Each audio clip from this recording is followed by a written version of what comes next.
Hi there, week one of critical essay writing.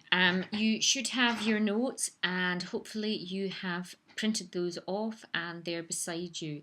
Can I just say, in case I haven't had the chance to say to you when Skyping you or whatever, it is really useful if you print off the notes that are in the resources section of your classroom.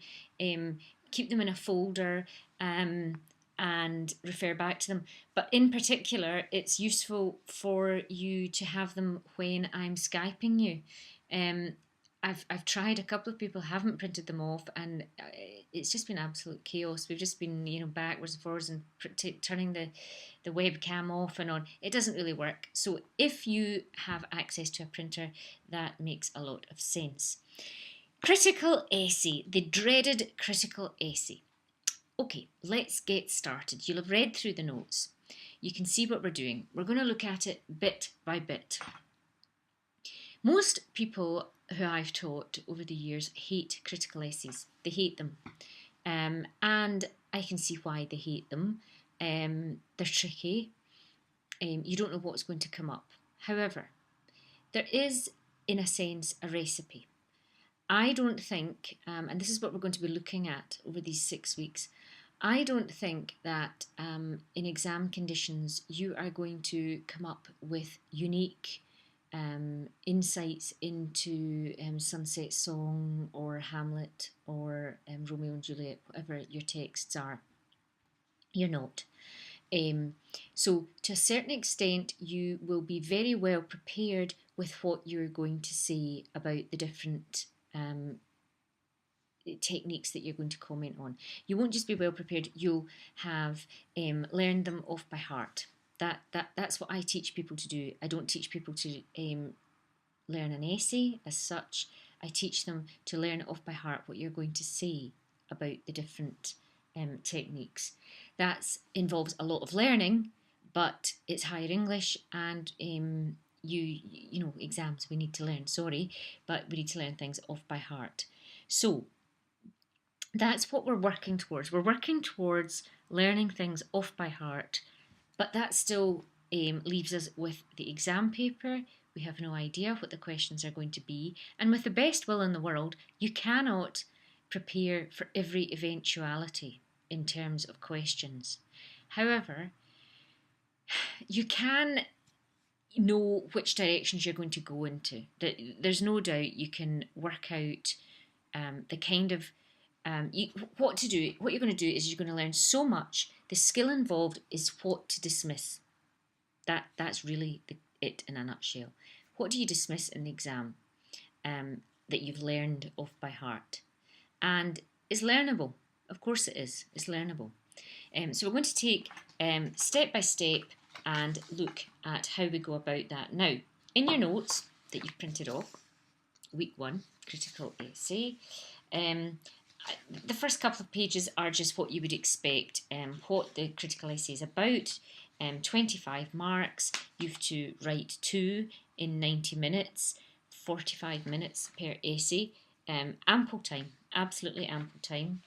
And when I say ample, I mean it's a good amount of time. You know, it's a good amount of time because you should plan to write for half an hour and 35 minutes, plan for the rest.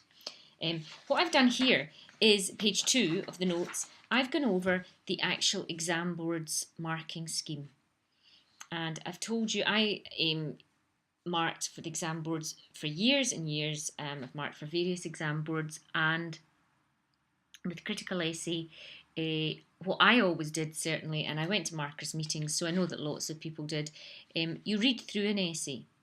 You work out which essay they're doing, you read it through, and I always marked it, spelling, new paragraph. But all the time I'm reading, I'm thinking, are they answering this question? Are they answering this question? Because while I might be seeming to contradict myself by saying that you don't want a learned answer, you don't want a learned answer. And it's such a giveaway when somebody writes down an essay, which is actually quite a good essay. It's got nothing to do with the question they were set. It's so obvious. So you're looking for a skill of dismissing what is extraneous material. You don't want that in an essay. What do we get rid of? Now, the examiner is reading your essay thinking, are they answering the question? Are they answering the question? Now, take my word for it, that's their number one criteria, as well as, does it make sense? Have you referred to the techniques? Do you know the work? That's the other thing. Do you know the work? So, category 1, which is full marks, is outstanding. It's sophisticated, and the question is addressed fully and convincingly. Category 2, 21 to 23 marks, is very sound. The knowledge and understanding of the texts are sound. The question is addressed fully in such a way as to show some insight into the text as a whole, a sound awareness. So it's a sound essay, solid, good stuff. Category 3, 17 to 19.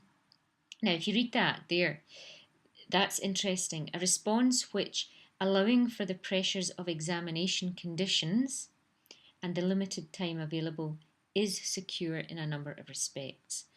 And that is me drawing your attention to the fact that examiners know it's an exam, obviously. That may sound like a very basic thing, but they're not trying to catch you out. They know it's an exam. They know this is not your very best ever essay that you write.